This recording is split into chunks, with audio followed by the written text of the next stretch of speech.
आप देख रहे हैं मनी मैटर्स। नमस्कार, मैं हूं अजय कुमार और मेरे साथ हैं संजय मेहता फाइनेंशियल सर्विसेज के डायरेक्टर मिस्टर संजय मेहता। हम दोनों आपके सामने कई इस तरह के शोज लाते रहे हैं जहां इन्वेस्टमेंट्स नहीं बल्कि कैसे इंटेलिजेंटली पैसा कमाया जाए इस पर बात करते रहे हैं। संजय, दीपावली के इस मौके पर क्या कहें हम अपने तमाम दर्शकों को कि कैसे इंटेलिजेंटली पैसे से पैसा कमाया जाए। अजय, सबसे पहले तो आपको और आपके तमाम दर्शकों को दीपावली की शुभकामनाएं।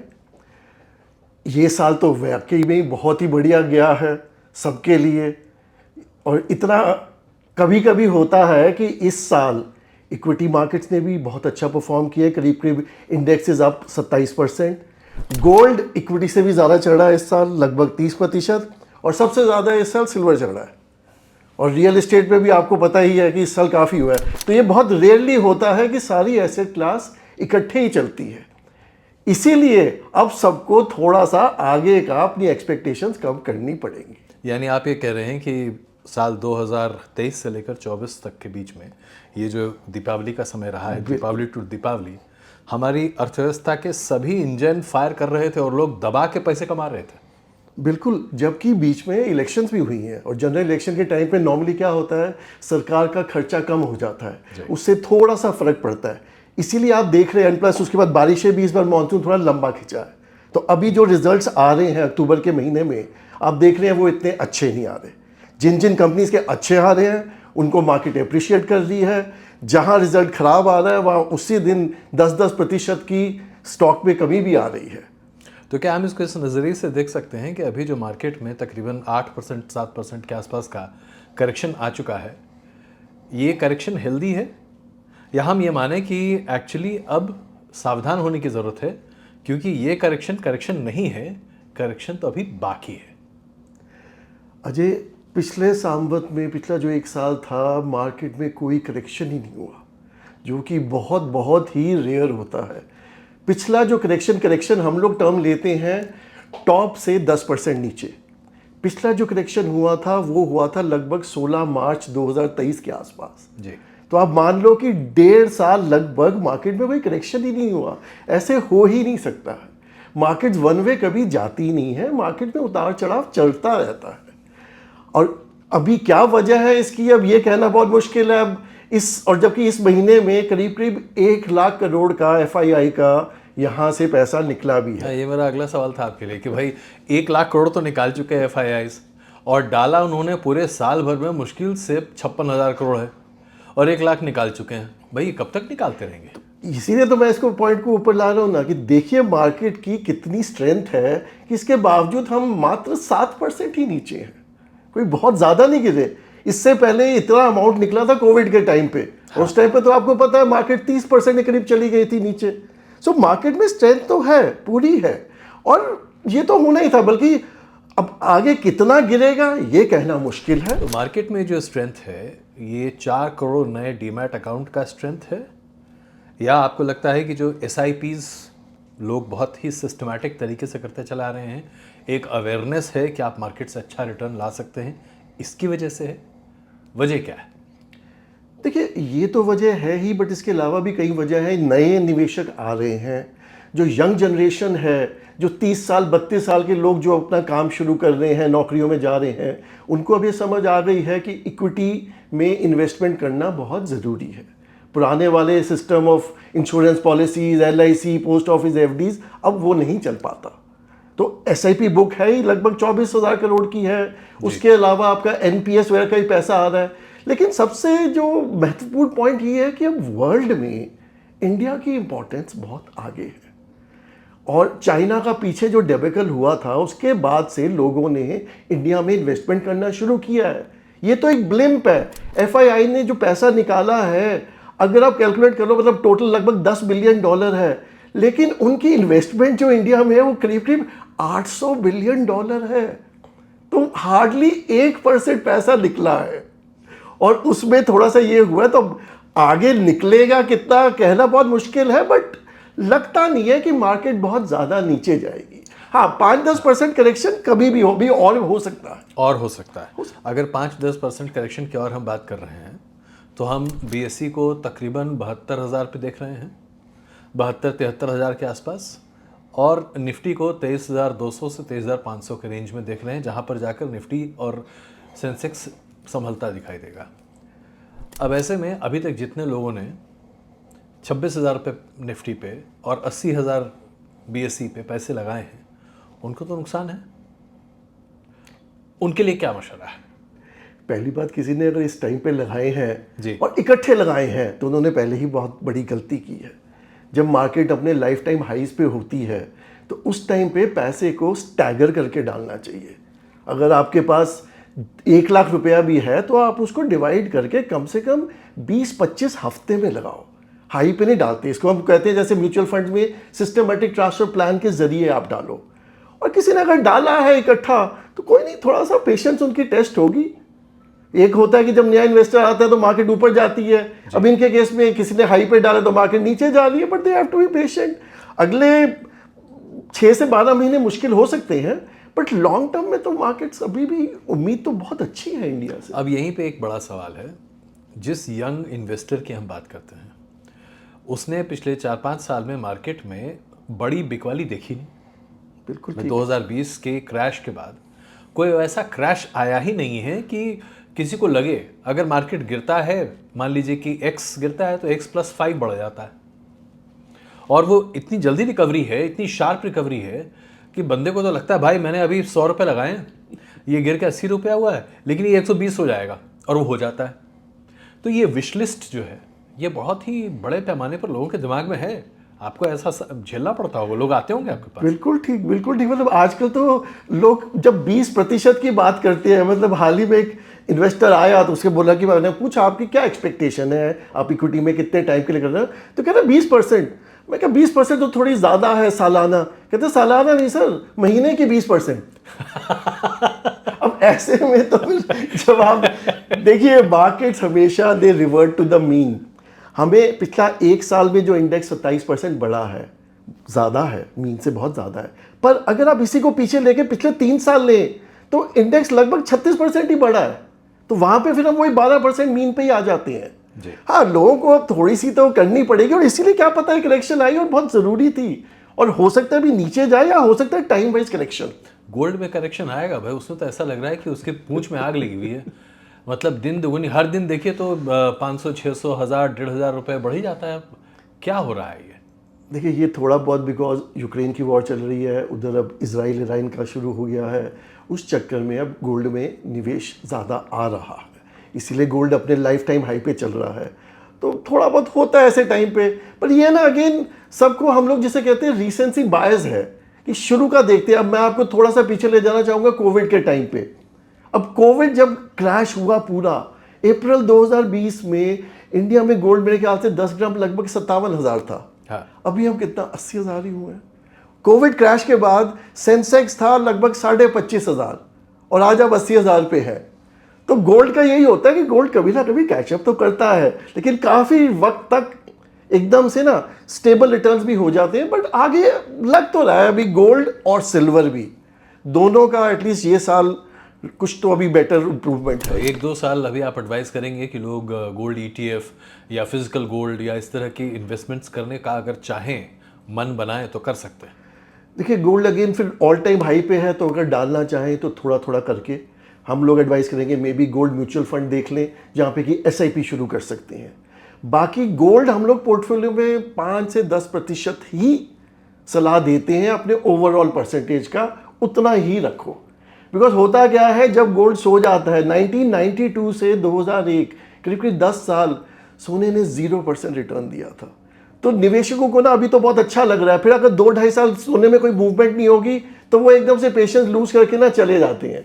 तो गोल्ड में अगर जाना है लॉन्ग टर्म के लिए जाओ, 5-7 साल का करके, और 5-7% या 10% मैक्सिमम होना चाहिए, उससे ज़्यादा नहीं। और इस बार एक बहुत अलग हुआ है कि सोवरेन गोल्ड बॉन्ड इस फाइनेंशियल ईयर में आए ही नहीं है, जो कि बहुत अच्छे थे। हाँ, मतलब अगर देखा जाए तो इन्वेस्टमेंट क्लास के तौर पर तो वो बहुत अच्छा इंस्ट्रूमेंट था, लेकिन सरकार भी चालाक है साहब, सरकार वो पैसे देने नहीं चाहती। यही बात है कि आज सोवरेन बॉन्ड्स जारी नहीं हो रहे। लेकिन अभी जो संजय ने बात कही उसको मैं आपके लिए एक बार फिर से दोहराना चाहता हूँ, और ये आप इस बात पर ज़रूर जोर दीजिएगा देखिए, हम सबके दिमाग में ये आदतन बैठा हुआ है कि अगर आप सोना खरीदते हैं तो सबसे सुरक्षित इन्वेस्टमेंट का तरीका है। कभी भी किसी भी क्राइसिस में आप सोना बेच सकते हैं।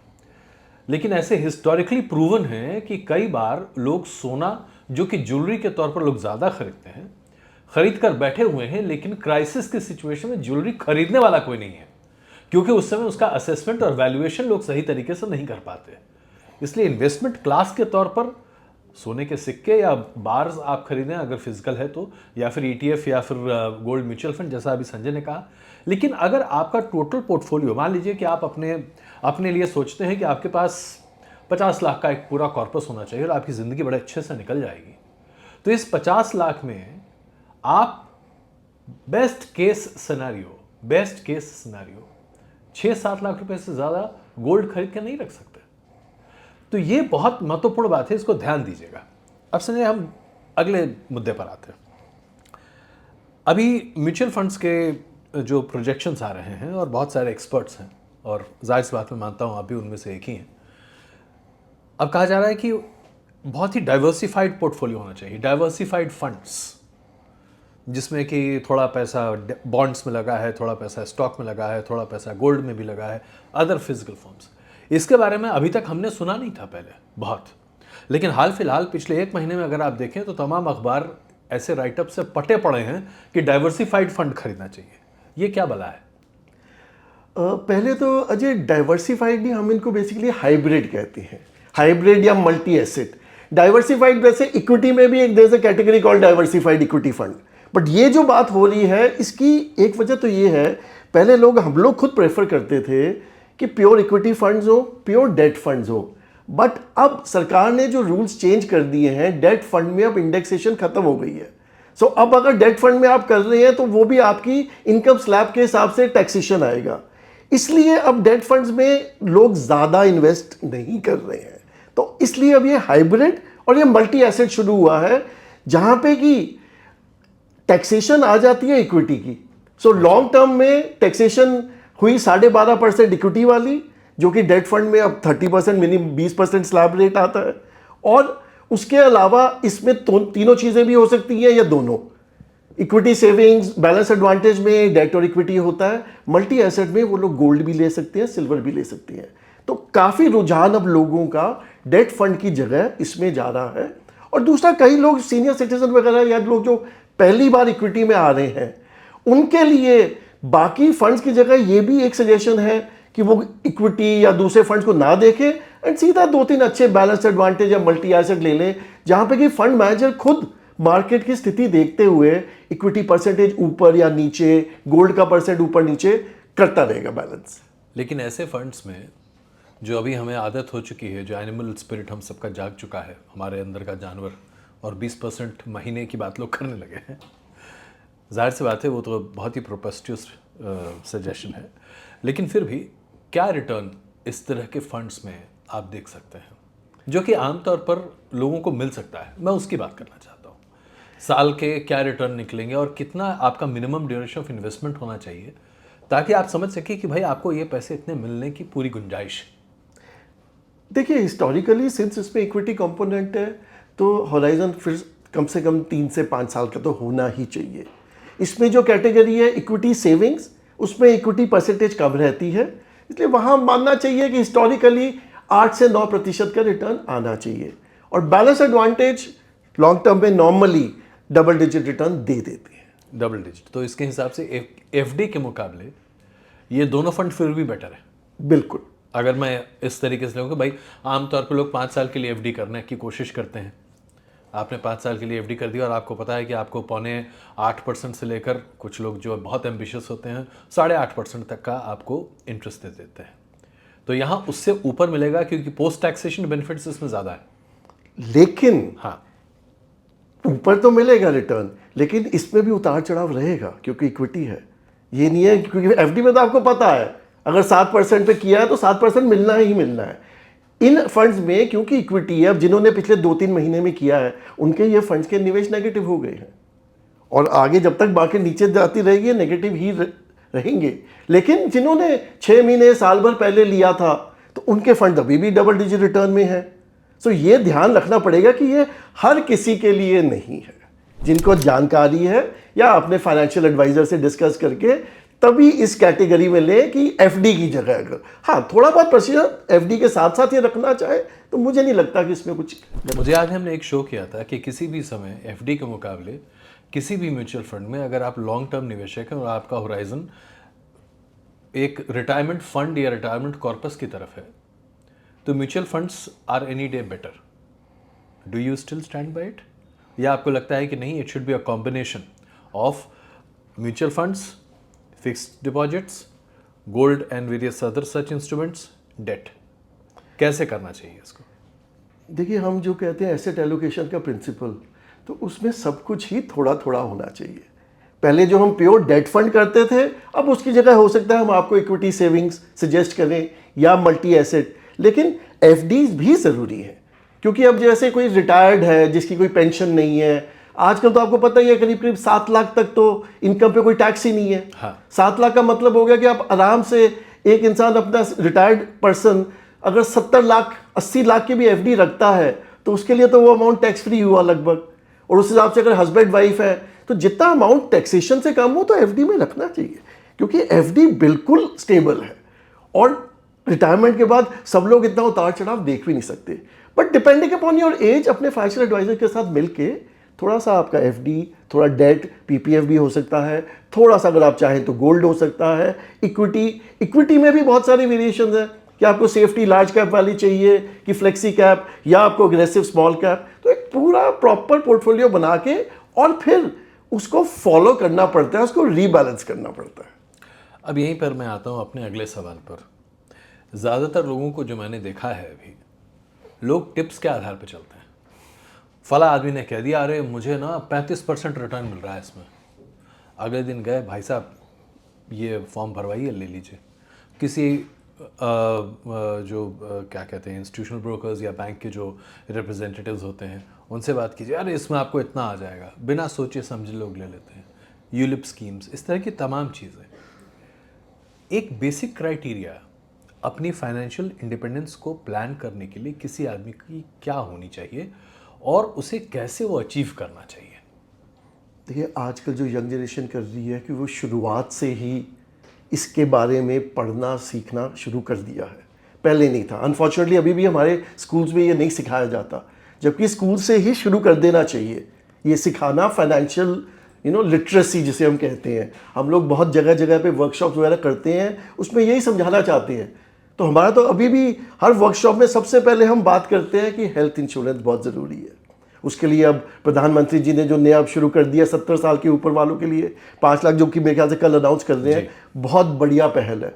उसके बाद हम लोग सबको बोलते हैं कि एक टर्म इंश्योरेंस करो कि खुदा ना खास्ता आपको कुछ हो जाए तो आपका परिवार आपके पीछे सुरक्षित रहे। उसके बाद आता है कि धीरे धीरे इन्वेस्टमेंट शुरू करो। तो जितनी जल्दी इन्वेस्टमेंट शुरू करोगे उतना ही उसको कंपाउंडिंग का टाइम मिलेगा और कंपाउंडिंग से ही बनेगा। और जिसको ये सब जानकारी नहीं है उनको एक फाइनेंशियल एडवाइजर की मदद लेनी चाहिए, क्योंकि एसेट एलोकेशन सिर्फ तभी काम करती है जब मार्केट पीछे इतनी ऊपर चढ़ी है।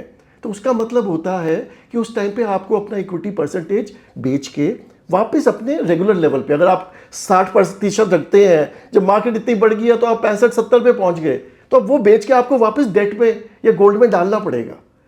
बट ये करना इतना आसान नहीं है, बिकॉज जब चढ़ती मार्केट में लोग देते हैं कि कम करना है, बेचना है, और अगले दिन फिर से वो ऊपर जा रहे हैं। बट ये बहुत ज़रूरी है।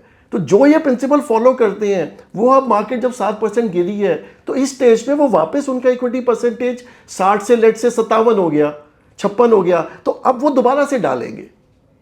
तो ये एसेट एलोकेशन में विदाउट बिकमिंग ग्रीडी अपना रिस्क लेवल को मेंटेन करते हुए ही फाइनेंशियल इंडिपेंडेंस मिल सकती है। अब आते हैं ज़रा कुछ अग्रेसिव मार्केट टॉक्स या कॉन्वर्सेशंस पर। अभी हमने देखा कि कई ऐसे सेक्टर्स हैं जिनको ज़बरदस्त बढ़त मिली। मतलब साहब आप सोचिए, वो डिफेंस स्टॉक्स जो हैं आसमान छू रहे थे, 50-60%, 200% बढ़ रहे थे। उनमें से ज़्यादातर जो डिफेंस पूल है वो अब 50% के आसपास क्रैक कर चुका है। हो सकता है कि अभी और नीचे ज़्यादा क्रैक कर जाए, और मैं ये PSUs की बात कर रहा हूँ। क्या आपको इसमें कोई फ्यूचर दिखाई दे रहा है अभी या अगले 2-3 साल तक? शांति से बैठ जाए। अच्छा मुद्दा आप सामने लाया। सिर्फ डिफेंस पूल ही नहीं, railway stocks, PSU bank, specially PSU, पूरी की पूरी बास्केट एकदम से ऊपर गई है। एक वजह ये भी थी कि इतने सालों से ये बहुत अंडर वैल्यूड था, और फिर वही होता है कई बार स्टॉक मार्केट में थोड़ी अति हो ही जाती है, तो जब एकदम से लोगों ने देखा बढ़ता जा रहा है तो एकदम से निवेश और आ गया उसके अंदर।